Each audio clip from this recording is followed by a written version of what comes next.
स्वागत है आपका चार्ट मास्टर बीएन पर, जहां हर रोज मिलता है मार्केट का सबसे तेज विश्लेषण और बेस्ट ट्रेडिंग सेटअप। नमस्कार। आज हम एक काफी दिलचस्प विषय पर गहराई से चर्चा करने वाले हैं। जी।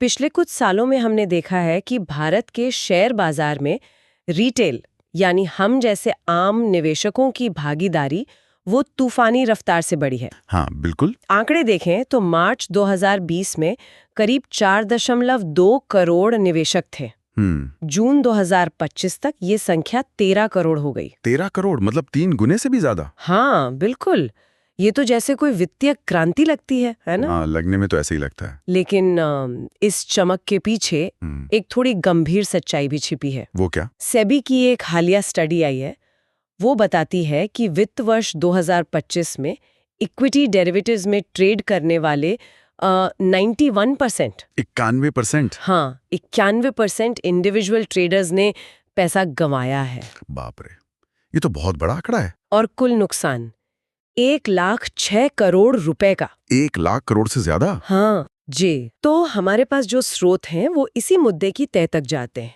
खासकर इंट्राडे ट्रेडिंग और ऑप्शन बाइंग की दुनिया में। तो आज हम उन 5 बड़े दुश्मनों को समझने की कोशिश करेंगे जो रिटेल ट्रेडर्स की पूंजी को, मतलब उनके पैसे को खत्म कर रहे हैं। अच्छा। और ये समझना सिर्फ जानकारी के लिए नहीं, बल्कि अगर बाजार में टिके रहना है तो बेहद जरूरी है। बिल्कुल सही। तो चलिए इसे परत दर परत खोलते हैं। हाँ, ये आंकड़े असल में काफी चिंताजनक हैं। और जैसा आपने कहा, औसत नुकसान भी तो है। हाँ, औसत नुकसान प्रति ट्रेडर 1,10,000 तक पहुंच गया है। 1,10,000 रुपए प्रति व्यक्ति औसत नुकसान। जी। ये दिखाता है कि मतलब जानकारी बढ़ रही है, सब कुछ ऑनलाइन है, फिर भी लोग पैसा गंवा रहे हैं। हाँ, एक बड़ा तबका लगातार पैसा गंवा रहा है। और ये समझना जरूरी है कि कैसे जो अनुभवी संस्थागत खिलाड़ी हैं, बड़े प्लेयर्स, हाँ, इंस्टीट्यूशंस, और बाजार की अपनी बनावट, उसका स्ट्रक्चर ही कई बार रिटेल ट्रेडर के लिए मुश्किलें खड़ी कर देता है। और अनजाने में ही सही, पैसा कम अनुभवी हाथों से ज्यादा अनुभवी हाथों की तरफ बहने लगता है। सही कहा। अच्छा, थोड़ा सा और संदर्भ देखें तो जैसा हमने शुरू में कहा, FY 2020 से FY 2025 जी, इन 5 सालों में करीब 9 करोड़ नए निवेशक जुड़े हैं बाजार से। 9 करोड़। बहुत बड़ी संख्या है ये। और डीमैट खातों की संख्या अगस्त 2025 में 20 करोड़ के पार चली गई, एक नया रिकॉर्ड। 20 करोड़ डीमैट खाते। हाँ। और एक और दिलचस्प बात यह है कि इनमें से करीब 75% यानी 3/4 नए खाते, हाँ, वो 30 साल से कम उम्र के युवाओं ने खोले हैं। अच्छा। यंग जनरेशन काफी आ रही है। बिल्कुल। शायद आसान टेक्नोलॉजी, फोन पर ट्रेडिंग एप्स और शायद वो जल्दी पैसा कमाने की इच्छा, वो एक बड़ा फैक्टर है। इसने अहम भूमिका निभाई है। सही कहा। लेकिन जैसा आपने बताया, सेबी के आंकड़े वो कठोर हकीकत सामने रखते हैं। FY 2025 में रिटेल ट्रेडर्स का जो नेट लॉस है, शुद्ध घाटा, वो 41% बढ़ गया। 41% बढ़ गया पिछले साल से। हाँ, 1.06 लाख करोड़ रुपए। और ये सिर्फ डेरिवेटिव्स की बात नहीं है। FY 2030 में इक्विटी कैश सेगमेंट में भी, हाँ, जो लोग इंट्राडे ट्रेडिंग करते हैं कैश में, उनमें भी 70% से ज्यादा ने नुकसान उठाया। 70%? जी, औसतन 5,371 रुपए प्रति ट्रेडर। अच्छा, मतलब कैश इंट्राडे में भी हाल कुछ अच्छा नहीं है। बिल्कुल नहीं। तो ये आंकड़े साफ दिखाते हैं कि इस तेज रफ्तार खेल में कूदने से पहले जो बुनियादी चुनौतियां हैं, उनको समझना कितना जरूरी है। बिल्कुल। तो चलिए इन्हीं चुनौतियों या जैसा हमने कहा दुश्मनों की बात करते हैं। पहला दुश्मन, जी, इसे कहते हैं टाइम डीके या ग्रीक अक्षर थीटा से जानते हैं। हाँ, थीटा। ये क्या बला है और ऑप्शन खरीदारों के लिए इतनी खतरनाक क्यों मानी जाती है? देखिए, थीटा दरअसल समय की कीमत है। समय की कीमत? हाँ, जो ऑप्शन कॉन्ट्रैक्ट से लगातार घटती रहती है। आप ऐसी सोचिए, आपने कोई ऑप्शन खरीदा, ठीक है, और शेयर का दाम मान लीजिए वही का वही रहा, ज्यादा हिला नहीं। फिर भी आपके ऑप्शन की वैल्यू हर गुजरते दिन के साथ थोड़ी कम होती जाएगी। अच्छा, बिना कुछ हुए भी? हाँ, बिना अंडरलाइंग एसेट के हिले भी। ये ऑप्शन खरीदारों के लिए एक तरह का अदृश्य दुश्मन है।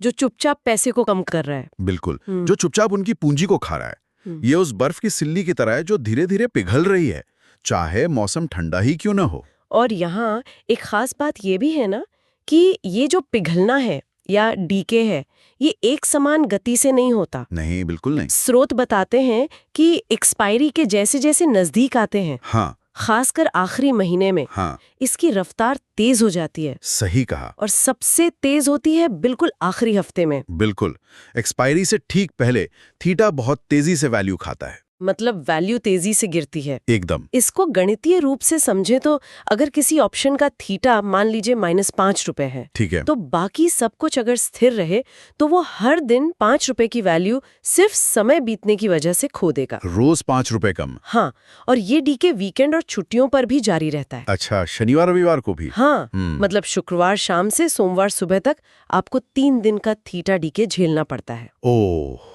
ये तो बहुत नुकसानदायक हो सकता है। बिल्कुल। और at the money ATM options जो होते हैं ना, जिनमें ज्यादातर वैल्यू टाइम वैल्यू ही होती है, इंट्रिंसिक वैल्यू कम या शून्य होती है, वो इससे सबसे ज्यादा प्रभावित होते हैं। अच्छा। अब इससे बचने के लिए हेजिंग जैसी रणनीतियां अपनानी पड़ती हैं। हेजिंग, जिनमें ज्यादा पूंजी लगती है और आपको लगातार अपनी पोजीशंस को एडजस्ट करना पड़ता है, जो एक आम रिटेल ट्रेडर के लिए अक्सर मतलब मुश्किल हो जाता है। हाँ, वो रोज रोज एडजस्ट करना और कैपिटल भी ज्यादा चाहिए, और इसका एक मनोवैज्ञानिक दबाव भी तो होता होगा ना। बिल्कुल बिल्कुल। रोज अपनी पोजीशन को, उसकी वैल्यू को कम होते देखना। हाँ, रोज उसे पिघलते देखना, इससे शायद हड़बड़ी में गलत फैसले लेने का खतरा बढ़ जाता है। बिल्कुल। तो ये था पहला दुश्मन टाइम डीके। अब दूसरे पर आते हैं जी। लिक्विडिटी ट्रैप्स, यानी तरलता का जाल। हाँ, लिक्विडिटी। ये कैसे रिटेल ट्रेडर्स को फंसाता है? देखिए, जब किसी ऑप्शन कॉन्ट्रैक्ट में लिक्विडिटी कम होती है, मतलब खरीदार बेचने वाले कम होते हैं। हाँ, खरीदार और विक्रेता कम होते हैं, तो खरीद बिड और बिक्री आस्क की कीमतों में काफी अंतर होता है। अच्छा, स्प्रेड ज्यादा होता है। हाँ, जिसे स्प्रेड कहते हैं, वो चौड़ा हो जाता है। मान लीजिए आप 10 रुपए के खरीदना चाहते हैं, पर बेचने वाला 12 रुपए से कम पर तैयार नहीं, तो ये जो 2 रुपए का अंतर है, ये एक तरह से आपकी छुपी हुई लागत बन जाता है। ट्रेड करते 2 रुपए का नुकसान तो पक्का है। एक तरह से हाँ, इसे सही कीमत पर ट्रेड करना मुश्किल हो जाता है। और अगर आपका बाजार का अनुमान सही भी हो, हाँ, तो भी खराब एग्जीक्यूशन, मतलब ऊंची कीमत पर खरीदना या बहुत कम कीमत पर बेचना, अच्छा, वो आपके मुनाफे को कम कर सकता है या नुकसान को बढ़ा सकता है। हाँ, स्रोत में इसका एक उदाहरण भी दिया गया है कि कैसे ये बहुत नुकसानदेह हो सकता है। बताइए। सोचिए, स्क्रीन पर किसी ऑप्शन का भाव 50 पैसे दिख रहा है। 50 पैसे, ठीक है, लेकिन उस भाव पर बेचने के लिए सिर्फ एक लॉट पड़ा है। अच्छा, सिर्फ एक? हाँ, जबकि अगले लॉट्स जो उपलब्ध है वो मान लीजिए 5 रुपए पर है। ओह, इतना बड़ा गैप। हाँ, अब अगर कोई ट्रेडर जिसे ये गहराई नहीं पता, वो 5 लॉट का मार्केट ऑर्डर डाल दे। मार्केट ऑर्डर मतलब जो भी भाव मिले ले लो। हाँ, तो क्या होगा? पहला लॉट उसे 50 पैसे पर मिल जाएगा, ठीक है, लेकिन बाकी के 4 लॉट उसे 5 रुपए पर मिलेंगे। बाप रे। जहाँ वो सोच रहा था कि शायद कुछ 1000 रुपए का रिस्क ले रहा है, नहीं। जैसे 25,000 × 0.5 ठीक इक्वल्स टू 12,500, हाँ, वहाँ अचानक उसके लाखों रुपए ब्लॉक हो सकते हैं। 10.5 + 45 = 20.5 रुपए प्रति शेयर की औसत लागत। और उसे पता भी नहीं चलेगा ऑर्डर डालते समय। नहीं। और अगर उसे तुरंत बेचना पड़े तो भारी नुकसान हो सकता है, क्योंकि बिड शायद बहुत नीचे हो। सही बात है, ये बहुत खतरनाक स्थिति है। और यहाँ ये जानना भी जरूरी है कि जो संस्थागत खिलाड़ी हैं, हाँ, बड़े वाले, हाँ, उनके पास इससे निपटने के लिए बेहतर हथियार है। जैसे कि उनके पास डायरेक्ट मार्केट एक्सेस DMA जैसी सुविधा होती है। DMA? हाँ, जिससे वे ऑर्डर बुक को, मतलब खरीद बिक्री के ऑर्डर्स को मिलीसेकंड पहले देख सकते हैं। हो। वे एक्सचेंज के सर्वर के पास ही अपनी मशीनें लगा लेते, जिसे को-लोकेशन कहते हैं। अच्छा, कोलोकेशन। उससे उन्हें स्पीड का बहुत बड़ा फायदा मिलता है। वे रिटेल ऑर्डर आने से पहले ही अपनी चाल चल सकते हैं। तो ये तो मैदानी बराबर नहीं हुआ फिर। बिल्कुल। तो यहाँ रिटेल ट्रेडर्स के लिए सबक क्या है? सबक साफ है, ज्यादा वॉल्यूम वाले कॉन्ट्रैक्ट्स में ही ट्रेड करें। बिल्कुल। जैसे निफ्टी और बैंक निफ्टी के जो मौजूदा महीने के कॉन्ट्रैक्ट होते हैं, जी, उनमें लिक्विडिटी अच्छी होती है। हाँ, नजदीकी एक्सपायरी और नजदीकी स्ट्राइक प्राइस वाले। हाँ, दूर की एक्सपायरी या बहुत दूर के स्ट्राइक प्राइस वाले ऑप्शन से बचना चाहिए, जहां लिक्विडिटी कम हो सकती है। सही। चलिए अब आते हैं शायद सबसे बड़े और सबसे मुश्किल दुश्मन पर। कौन सा? भावनात्मक ट्रेडिंग, इमोशनल ट्रेडिंग। हाँ, ये तो बहुत बड़ा फैक्टर है। डर, लालच और फोमो, यानी कहीं मौका छूट ना जाए वाला डर। फोमो। ये कैसे ट्रेडर पर हावी होते हैं? देखिए, हमारा जो दिमाग है ना, हाँ। वो तेज रफ्तार उतार चढ़ाव वाले वित्तीय बाजारों के लिए पूरी तरह से डिजाइन नहीं हुआ है। अच्छा। स्क्रीन पर लगातार प्रॉफिट लॉस हरे और लाल रंग में चमकता है, हाँ, वो बहुत स्ट्रेसफुल होता है। तो दिमाग का जो सोचने समझने वाला हिस्सा है, प्रीफ्रंटल कॉर्टेक्स, वो एक तरह से थक जाता है, ओवरलोड हो जाता है। तब डर और बचाव वाला सिस्टम, जिसे एमिगडाला कहते हैं, वो कंट्रोल ले लेता है। अच्छा, फाइट या फ्लाइट वाला मोड। बिल्कुल। और उस मोड में लॉजिकल सोच, ठंडे दिमाग से फैसला लेना, वो पीछे छूट जाता है। और ट्रेडिंग में तो ठंडे दिमाग की जरूरत होती है सबसे ज्यादा। तो ये सर्वाइवल मोड ट्रेडिंग के लिए घातक है। इससे फिर वो खतरनाक साइकिल शुरू हो जाता होगा ना? कौन सा साइकिल? जैसे फोमो में आकर बिना सोचे समझे तेजी में घुल जाना, अक्सर जब भाव चढ़ चुका होता है तब पर खरीदना, या फिर जब गिर रहा होता है तो डर के मारे बॉटम पर बेच देना। बिल्कुल। फिर नुकसान होने पर बदला लेने की भावना आ जाती है, रिवेंज ट्रेडिंग। कि मार्केट से अपना पैसा वापस लेना है, और इस चक्कर में और बड़ा जोखिम ले लेना बिना प्लान के। और कभी कभी इसका उल्टा भी होता है। कुछ ट्रेड सही चले गए, हाँ, तो ट्रेडर ओवर कॉन्फिडेंट हो जाता है, अति आत्मविश्वास में, कि अब तो मैं मार्केट का बादशाह बन गया। हाँ, कुछ वैसा ही। और फिर वो रिस्क मैनेजमेंट भूल जाता है, बड़ी पोजीशन ले लेता है, और फिर एक बड़ा नुकसान सब बराबर कर देता है। अक्सर ऐसा ही होता है। और ये सब मिलकर ओवर ट्रेडिंग को भी बढ़ावा देते हैं, मतलब जरूरत से ज्यादा ट्रेड करना। हाँ, ओवर ट्रेडिंग। ट्रेडर अधीर हो जाते हैं, हर छोटी मोटी खबर पर रिएक्ट करने लगते हैं, डूबे पैसे को निकालने के चक्कर में और पैसा लगाते रहते हैं, जिसे संक कॉस्ट फैलेसी कहते हैं। हाँ, कि इतना लग गया है तो थोड़ा और सही। बिल्कुल। और सोशल मीडिया पर दूसरों के स्क्रीनशॉट देखकर, उनके दिखाए गए मुनाफे देखकर दबाव में आ जाते हैं। हाँ, वो आजकल बहुत होता है। तो इसका एकमात्र उपाय है अनुशासन। एक लिखित ट्रेडिंग प्लान होना चाहिए। प्लान। तय पोजीशन साइजिंग रूल्स होने चाहिए कि कितना रिस्क लेना है, और अपनी भावनाओं पर लगातार नजर रखनी होगी, खुद को समझना होगा। ये सबसे मुश्किल काम है शायद। हाँ, लेकिन सबसे जरूरी भी। ठीक है, अब अगले दुश्मन की बात करते हैं। रिटेल ट्रेडर्स के सामने एक और मुश्किल खड़ी होती है जी। वो है संस्थागत खिलाड़ियों की हाई फ्रीक्वेंसी ट्रेडिंग यानी HFT, और बाजार को मैनिपुलेट मतलब प्रभावित करने की उनकी क्षमता। हाँ, HFT और मैनिपुलेशन, ये खेल के मैदान को ही, जैसा आपने कहा, बराबर नहीं रहने देते। बिल्कुल। हाल ही में सेबी ने एक फर्म जेन स्ट्रीट जी के खिलाफ कार्रवाई की बात सामने आई थी। हाँ, जेन स्ट्रीट, वो एक बड़ा मामला था। क्या था वो मामला, थोड़ा समझाएंगे? आरोप ये था कि उस फर्म ने एक सोची समझी रणनीति अपनाई थी। अच्छा। वे सुबह सुबह बैंक निफ्टी के जो मुख्य शेयर हैं और फ्यूचर्स हैं, उनमें भारी खरीदारी करते थे। ओके। जिससे इंडेक्स आर्टिफिशियली, मतलब कृत्रिम रूप से ऊपर चढ़ जाता था, करीब 1.3% तक। जानबूझकर चढ़ाते थे, ऐसा आरोप था।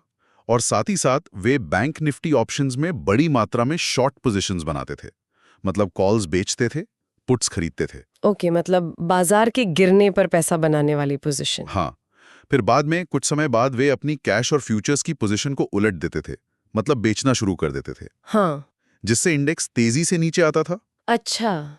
इसका नतीजा ये होता था कि जो कॉल्स उन्होंने बेचे थे वो एक्सपायरी पर बेकार हो जाते थे, जीरो। हाँ। और जो पुट्स उन्होंने खरीदे थे उनमें उन्हें भारी मुनाफा होता था। वाह, क्या खेल है ये। बिल्कुल। तो इसका नतीजा रिटेल ट्रेडर्स के लिए क्या हुआ, खासकर वो जो ऑप्शंस बेच रहे थे? उनके लिए ये विनाशकारी था, खासकर वो रिटेल ऑप्शन बेचने वाले जिनके पास बचाव का, मतलब हेजिंग का पुख्ता इंतजाम नहीं था। स्रोत बताते हैं कि इस पूरी प्रक्रिया में फर्म ने कैश और फ्यूचर्स में शायद कुछ $1 मिलियन कमाए होंगे। ओके। लेकिन ऑप्शन से उन्होंने कई गुना ज्यादा, करीब $89 मिलियन कमाए। $89 मिलियन? हाँ, और ये पैसा सीधा उन रिटेल ऑप्शन बेचने वालों की जेब से आया था। ओह, ये तो सीधी लूट लगती है। ये आरोप थे और सेबी ने इस पर कार्रवाई की। और दूसरी चीज है HFT यानी हाई फ्रीक्वेंसी ट्रेडिंग। हाँ, HFT। ये एक ऐसी तकनीकी रेस है जिसे आम रिटेल ट्रेडर कभी नहीं जीत सकता। क्यों? क्योंकि HFT फर्में माइक्रो सेकंड में काम करती हैं, 1 सेकंड के 10 लाखवें हिस्से में। Micro second? हाँ, जबकि हम और आप सेकंड या मिनट में सोचते हैं और ट्रेड करते हैं। सही बात है। एक रिपोर्ट के अनुसार HFT का जो औसत होल्डिंग टाइम है, मतलब जितनी देर वो कोई स्टॉक रखते हैं, वो सिर्फ 22 सेकंड है। 22 सेकंड? जी।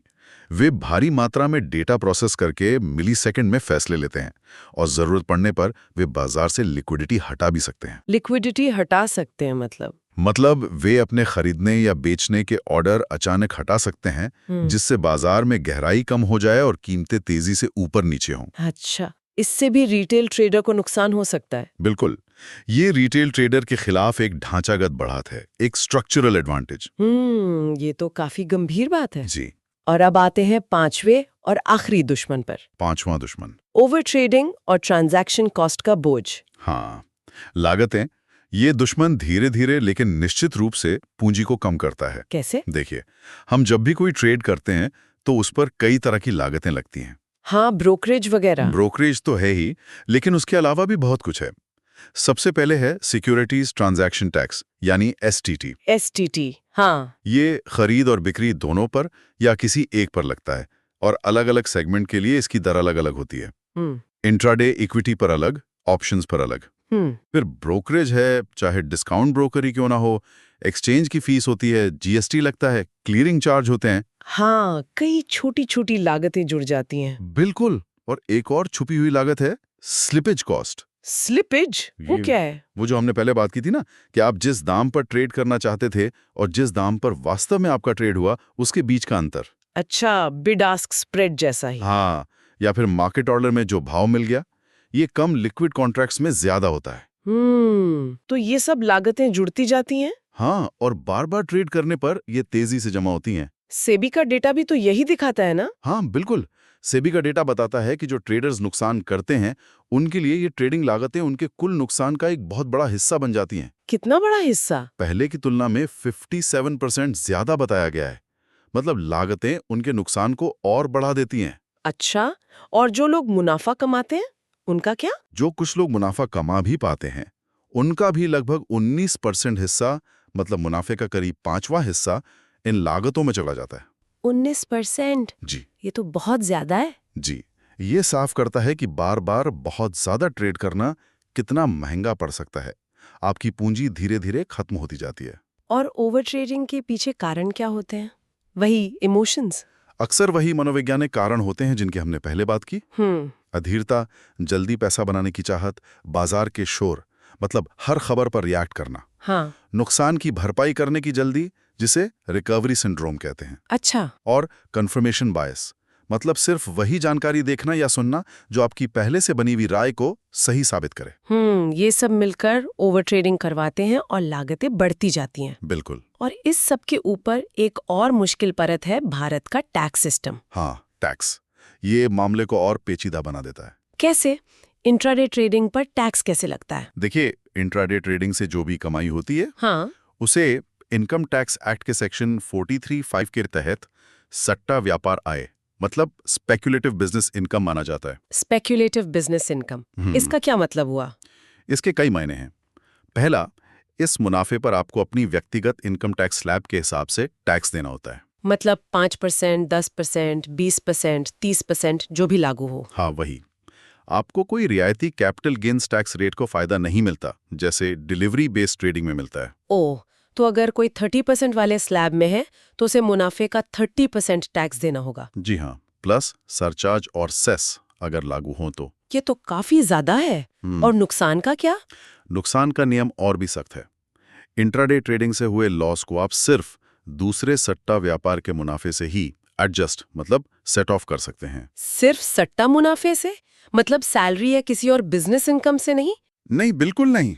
और अगर उस साल कोई सट्टा मुनाफा नहीं है तो आप इस लॉस को सिर्फ 4 साल तक ही आगे ले जा सकते हैं। सिर्फ 4 साल?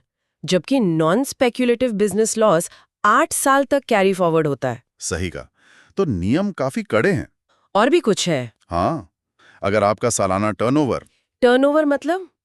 मतलब आपके सभी इंट्राडे सौदों का जोड़, चाहे उनमें प्रॉफिट हुआ हो या लॉस, उसे एब्सोल्यूट टर्नओवर कहते हैं। अच्छा। अगर ये टर्नओवर 10 करोड़ रुपए से ज्यादा है तो आपको टैक्स ऑडिट करवाना अनिवार्य है। 10 करोड़ टैक्स ऑडिट? जी। और फिर एसटीटी जो आप भरते हैं उसका क्रेडिट भी नहीं मिलता। खातों का पूरा हिसाब किताब रखना पड़ता है। ITR 3 फाइल करना होता है, जो ज्यादा जटिल है। बाप रे, मतलब ट्रेडिंग करना ही मुश्किल नहीं है, उसका हिसाब किताब और टैक्स भरना भी एक अलग सिरदर्द है। बिल्कुल। ये सब मिलके रिटेल ट्रेडर के लिए राह और मुश्किल बना देते हैं। तो कुल मिलाकर अगर हम देखें पूरी तस्वीर क्या उभरती है, हमने शुरू में बात की थी FY25 में 91% FNO ट्रेडर्स ने पैसे गंवाए। हाँ, 91%। औसतन 1,11,000 रुपए प्रति व्यक्ति नुकसान जी। और कुल मिलाकर 1,06,00,000 करोड़ का नुकसान इंडस्ट्री में रिटेल सेगमेंट का। ये आंकड़े डराने वाले हैं। और ये जो 5 दुश्मन हमने गिने, हाँ, टाइम डीके, थीटा, लिक्विडिटी की कमी और स्प्रेड, अनियंत्रित भावनाएं, डर, लालच, फोमो, संस्थागत बढ़त, एचएफटी मैनिपुलेशन की संभावना और ओवर ट्रेडिंग और ट्रांजैक्शन कॉस्ट, ये सब मिलकर एक तरह का परफेक्ट स्टॉर्म बनाते हैं। एक ऐसा माहौल जहां रिटेल ट्रेडर के लिए जीतना बहुत बहुत मुश्किल हो जाता है। और ऊपर से टैक्स की जटिलताएं, हाँ, वो इसे और मुश्किल कर देती हैं। यानी इंट्राडे ट्रेडिंग में कामयाब होने के लिए सिर्फ बाजार की दिशा का सही अंदाजा लगाना ही काफी नहीं है। बिल्कुल नहीं। आपको इंसान की जो स्वाभाविक मनोवैज्ञानिक कमजोरियां हैं उनसे लड़ना है। सही। संस्थागत खिलाड़ियों की जो तकनीकी और सूचना वाली बढ़त है उसका सामना करना है जी। और व्यवस्था की जो लागतें हैं, ब्रोकरेज, टैक्स, एसटीटी, स्लिपेज, उनको भी पार पाना है। बिल्कुल। इसके लिए गहरी समझ चाहिए, बाजार की खुद की कड़ा अनुशासन चाहिए, पर्याप्त पूंजी होनी चाहिए ताकि आप छोटे मोटे झटके झेल सकें, लगातार सीखने का जज्बा होना चाहिए। हाँ, बाजार रोज बदलता है। और सबसे जरूरी, एक ठोस रिस्क मैनेजमेंट सिस्टम होना चाहिए। रिस्क मैनेजमेंट शायद ये सबसे जरूरी है। मेरे हिसाब से तो है। लेकिन इन सब चुनौतियों और इतने निराशाजनक आंकड़ों के बावजूद, हाँ, जो लगभग 9% लोग हैं जो लगातार मुनाफा कमा पाते हैं, ये आंकड़ा सीबी के FY22 के अध्ययन से है। अच्छा, 9% लोग कमाते भी हैं? हाँ, एक छोटा ऐसा कमाता है, उनके लिए इनाम भी बड़े हो सकते हैं। जैसे वित्तीय आजादी, कहीं से भी काम करने की सहूलियत, हाँ, लैपटॉप और इंटरनेट चाहिए बस, कमाई की असीमित संभावना अगर आपके पास कौशल है और पूंजी है, क्षमता, भावनाओं पर काबू पाना, तेजी से फैसले लेना। हाँ, ये जिंदगी के दूसरे पहलुओं में भी काम आते होंगे। बिल्कुल। लेकिन जैसा आंकड़े चीख चीख कर कह रहे हैं, ये सफलता बहुत ही कम लोगों को नसीब होती है। सही कहा। और अक्सर सालों की कड़ी मेहनत, लगातार सीखने और काफी पूंजी दांव पर लगाने के बाद ही मिलती है। ये कोई जल्दी अमीर बनने की स्कीम नहीं है। बिल्कुल नहीं है। तो निष्कर्ष क्या निकलता है? निष्कर्ष तो साफ लगता है, सबूत भारी हैं। इंट्राडे ट्रेडिंग और खासकर ऑप्शन बाइंग ज्यादातर आम प्रतिभागियों के लिए दौलत बनाने का नहीं, बल्कि दौलत गंवाने का एक ज्यादा कारगर रास्ता साबित हो रहा है। कड़वा सच है पर सच है। ये जो 91% नुकसान का आंकड़ा है, ये कोई अस्थायी चीज नहीं लगती। ये मौजूदा बाजार संरचना में रिटेल ट्रेडिंग की एक बुनियादी हकीकत जैसी लगती है। हाँ, ये एक सिस्टेमिक मुद्दा लगता है अगर हम इसे बड़ी तस्वीर से जोड़ें। हाँ, तो संपत्ति बनाने का सबसे भरोसेमंद और समय द्वारा परखा हुआ तरीका आज भी क्या है? वही व्यवस्थित निवेश, सिस्टमैटिक इन्वेस्टिंग। बिल्कुल। जैसे SIP के जरिए म्यूचुअल फंड में निवेश करना, या अच्छी कंपनियों के शेयर चुनकर उन्हें लंबे समय के लिए रखना, लॉन्ग टर्म होल्डिंग। हाँ, धीरज के साथ। हाँ, ये जो रिटेल भागीदारी में इतना बड़ा उछाल आया है, 4.2 करोड़ से 13 करोड़ तक, जी, इसका बेहतर इस्तेमाल शायद इन आजमाए हुए सिद्ध धन निर्माण रणनीतियों पर ध्यान देकर हो सकता था, बजाय उन सट्टा गतिविधियों के। हाँ, बजाय उन सट्टा गतिविधियों के जिन्होंने स्रोतों के अनुसार पिछले 4 साल में रिटेल निवेशकों का करीब 2.87 लाख करोड़ का धन नष्ट कर दिया है। 2.3 लाख करोड़, बहुत बड़ी रकम है ये। जी। और जो लोग इन सब बाधाओं के बावजूद, इन चेतावनियों के बावजूद ट्रेडिंग के मैदान में उतरने का फैसला करते हैं, हाँ, जो फिर भी करना चाहते हैं, उनके लिए ये जो 5 दुश्मन हमने आज डिस्कस किए, time decay, liquidity, emotions, institutional edge और कॉस्ट्स एंड टैक्सेस, इनको समझना कोई विकल्प नहीं है। ये ऑप्शनल नहीं है। नहीं, बिल्कुल नहीं। ये तो उस रणभूमि में टिके रहने की पहली और अनिवार्य शर्त है, न्यूनतम आवश्यकता है। बिल्कुल। उस अखाड़े में जीवित रहने के लिए ये जानना ही होगा, जो कई बार ऐसा लगता है मानो रिटेल निवेशक को उसकी पूंजी से अलग करने के लिए ही डिजाइन किया गया हो। कड़े शब्द हैं, पर शायद स्थिति ऐसी ही है। और यहीं पर एक महत्वपूर्ण सवाल उठता है आखिर में। क्या सवाल? इन व्यवस्थागत चुनौतियों को देखते हुए, ये जो संस्थागत बढ़त है, HFT है, मैनिपुलेशन की संभावना है, हाँ, क्या रिटेल ट्रेडर्स के लिए खेल का मैदान ज्यादा बराबरी का बनाने के लिए बाजार की संरचना या नियमों में किसी स्तर के बदलाव की जरूरत है? अच्छा, मतलब रेगुलेटर को कुछ करना चाहिए, या फिर इन जटिलताओं से जूझने और खुद को बचाने की पूरी जिम्मेदारी सिर्फ व्यक्तिगत ट्रेडर की ही है कि भैया आप आए हो तो आप ही समझो और बचो? ये वाकई एक बड़ा और अहम सवाल है। क्या सिस्टम को बदलना चाहिए या ट्रेडर को खुद ही बदलना होगा? ये एक विचारणीय प्रश्न है। इस पर सोचने के लिए हम अपने श्रोताओं को छोड़ते हैं। बिल्कुल, सोचने वाली बात है। आज की चर्चा के लिए बहुत बहुत धन्यवाद। धन्यवाद। अगर वीडियो उपयोगी लगा हो तो लाइक और शेयर जरूर करें। ऐसी ही रोजाना मार्केट एनालिसिस और ट्रेडिंग सेटअप्स के लिए चैनल को सब्सक्राइब करें और बेल आइकन दबाएं। मिलते हैं अगली ट्रेडिंग सेशन में।